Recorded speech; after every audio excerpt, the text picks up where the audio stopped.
আমার জিজ্ঞাসা। কণ্ঠে ও কলমে আমি রত্না। আমি জানি তুমি রোজ আমায় দেখো, হয়তো দেখে অবাক হও, মনে মনে বলো একটা মানুষ এরকম কি করে হতে পারে,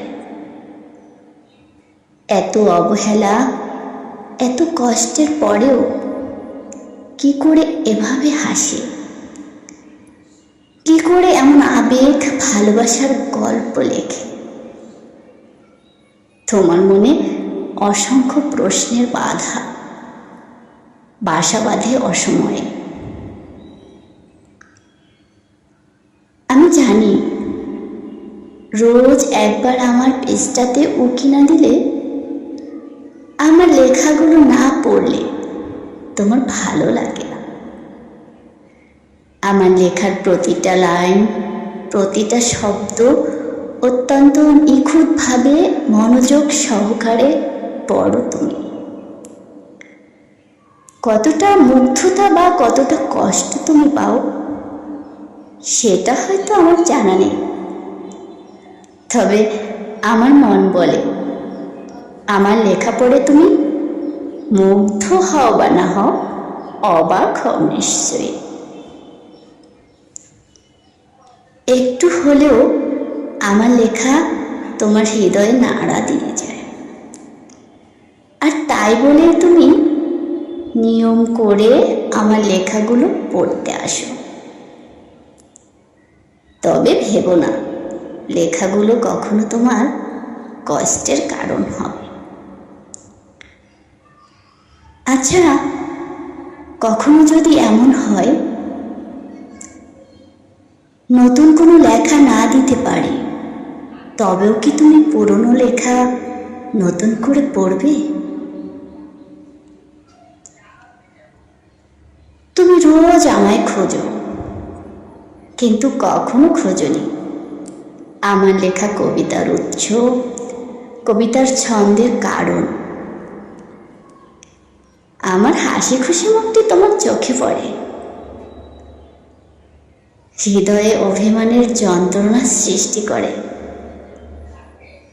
কিন্তু কখনো ওই হাসির মাঝের কষ্ট, এই কবিতার মাঝের বেদনা তুমি অনুভব করেছো কি?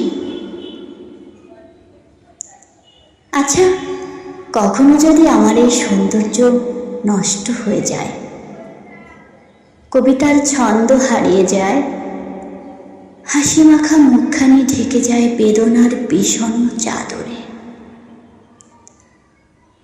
তখনও কি এমনি করে আমাকে খুঁজবে তুমি? এমনি করে রোজ দেখতে আসবে, দূর থেকে এতটুকু ভালোবাসবে? প্রশ্ন থেকে গেল। পাওয়া না পাওয়া, দেখা অদেখা, হ্যাঁ আর নায়ের মাঝে আমাদের দুজনের মায়া জন্মে গেল। কি অদ্ভুত সেই মায়া, যেখানে কোনো লোভ নেই, বিচ্ছেদের ভয় নেই, স্বার্থের আভাস নেই, অবাধ প্রেমের খুনসুটিও নেই। তবু এ কেমন মায়া, নিজেই বিস্মিত হই। আজ যেন দুজনেই পথহারা, কেউ ভাগ্যক্রমে মাঝ পথে পেলাম কোনো এক বৃক্ষ ছায়া, কেউ থেমে থাকলাম কাব্যের অসীম স্রোতধারায়। এই শোনো,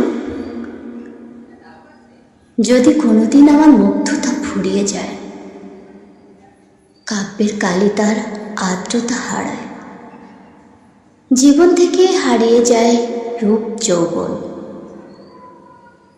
তখনও কি তুমি আমায় ভালোবেসে আগলে রাখবে, নাকি অবহেলার ছলে হারিয়ে দেবে আমায় তোমার ব্যস্ত জীবনের কোলাহলে?